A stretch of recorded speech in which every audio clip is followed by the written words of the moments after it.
Hi friends, இன்றைக்கி நம்ம சேனலில் ஒரு ரவா கிச்சடி தான் பண்ண போகிறோம். வாங்க இது எப்படி பண்ணுறதுன்னு பார்த்துக்குவோம்.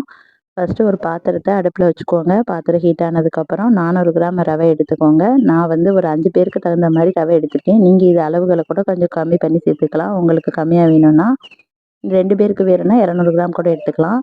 இதை நல்லா வறுத்துக்குவோம். வறுக்காமல் செய்ய வேண்டாம், நல்லா வறுத்தா தான் நல்லாயிருக்கும். இதை நல்லா வறுத்துக்கலாம். இந்த மாதிரி கட்டி இல்லாமல் நல்லா வறுத்துக்கோங்க.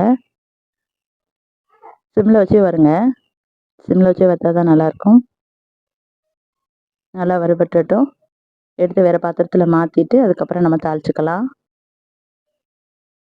ரவை எப்போவுமே வறுக்கிறதுல தான் இருக்குது. வாங்க, இப்போ வறுபட்டுருச்சு. வேறு பாத்திரத்தை மாற்றிட்டு இப்போ ஒரு கடாய் வச்சுக்கோங்க. இதில் ஒரு 6 ஸ்பூன் எண்ணெய் ஊற்றிக்கோங்க. அதுக்கப்புறம் 2 ஸ்பூன் நெய் ஊற்றிக்கோங்க. எண்ணெய் ஹீட் ஆனதுக்கப்புறம் 2 ஸ்பூன் நெய்.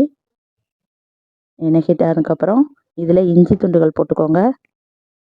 அதுக்கப்புறம் 6 மிளகாய் போட்டுக்கோங்க. கீரின மிளகாய், பச்சை மிளகாய் போட்டுக்கோங்க. 2 வெங்காயம், பெரிய வெங்காயம் நறுக்கி அதில் சேர்த்துக்கோங்க. சேர்த்துட்டு நல்லா வதக்கி விட்டுக்கோங்க. நல்லா வதங்கட்டும். அதுக்கப்புறம் தக்காளி சேர்த்துக்கலாம். நல்லா வதங்கட்டும். வதங்கிடுச்சு. இப்போ தக்காளி சேர்த்துக்கலாம். 2 தக்காளி எடுத்து வச்சுருக்கேன். சின்ன சைஸ் தக்காளி தான். புளிப்புக்காக தக்காளி போட்டால் நல்லா புளிப்பு டேஸ்ட் இருக்கும். அதுக்காண்டி தான் சேர்த்துருக்கு. இதுவும் வதங்கினதுக்கப்புறம் இப்போ நான் ஊற வச்ச பச்சை பட்டாணி இருக்கு இல்லையா, அந்த பட்டாணி தான் சேர்த்துருக்கேன். ஒரு 6 மணி நேரம் ஊற வச்சு சேர்த்துருக்கேன். அதுக்கப்புறம் ஒரு கைப்பிடி அளவு கேரட்டு சின்னமாக நறுக்கி சேர்த்துருக்கேன். அதையும் நல்லா வதக்கிக்கோங்க. நல்லா வதங்கட்டும்.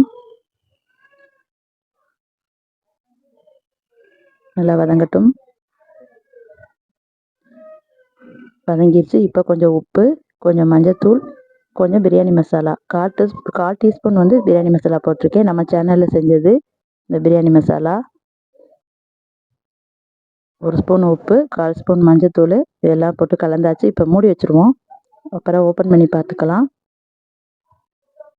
பாருங்கள், நல்லா வதங்கிடுச்சு. இப்போ தண்ணி சேர்த்துக்கலாம். நான் 1 கப்பு அளவு எடுத்ததுக்கு 3 கப்பு சேர்த்துருக்கேன் தண்ணி. 400 கிராம் ரவை வந்து 1 கப்பில் எடுத்தேன் இல்லையா, இந்த கப்பில் இதுக்கு 3 கப்பு சேர்த்துருக்கேன் தண்ணி. இதை அதில் ஊற்றிக்கலாம். தண்ணி ஊற்றிட்டு நல்லா கலந்து விட்டுக்கோங்க. இப்போ மட்டும் உப்பு செக் பண்ணி பார்த்துக்கோங்க. நம்ம போட்ட உப்பு பத்தலைன்னா இப்போ கொஞ்சம் சேர்த்துக்கலாம். சேர்த்தாச்சு. இப்போ அதையும் கலந்துக்கோங்க. இப்போ ஒரு மூடி போட்டு நல்லா கொதி வர்ற வரைக்கும் வெயிட் பண்ணுவோம். கொதி வந்துருச்சு. இப்போ நம்ம ரவையை சேர்த்துக்கலாம்.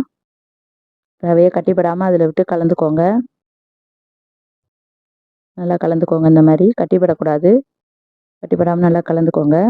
அடுப்பை கொஞ்சம் சிம்மில் வச்சுக்கோங்க. இப்போ இந்த மாதிரி பக்குவத்துக்கு வந்ததுக்கப்புறம் அடி பிடிச்சிரும். அதனால் சிம்மில் வச்சுக்கோங்க. சிம்மில் வச்சுட்டே கிண்டி விட்டுக்கோங்க. இப்போ பாருங்கள், ரெடி ஆயிடுச்சு நம்ம ரவா கிச்சடி. இது அப்படியே அசலாக நம்ம கல்யாண வீட்டில் சாப்பிடுவோம் இல்லையா, அந்த டேஸ்ட்லேயே இருக்கும். அடி பிடிச்சிடாமல் சிம்மில் வச்சு இந்த மாதிரி கிண்டிக்கோங்க. இப்போ ஒரு நிமிஷம் மூடி வச்சுக்கலாம். இப்போ பாருங்கள், ரெடி ஆயிடுச்சு. இதில் கொத்தமல்லி தழை கொஞ்சம் போட்டுக்குவோம். கொத்தமல்லி தழை போட்டாச்சு. இப்போ எடுத்து வேறு பாத்திரத்தில் மாற்றி வச்சுக்குவோம். அவ்வளோதான், ரெடி ஆயிடுச்சு. இப்போ நம்ம சேனலில் ரவா கிச்சடி ரெடி ஆயிடுச்சு. மறக்காமல் நம்ம சேனலை சப்ஸ்கிரைப் பண்ணிக்கோங்க. பாய்.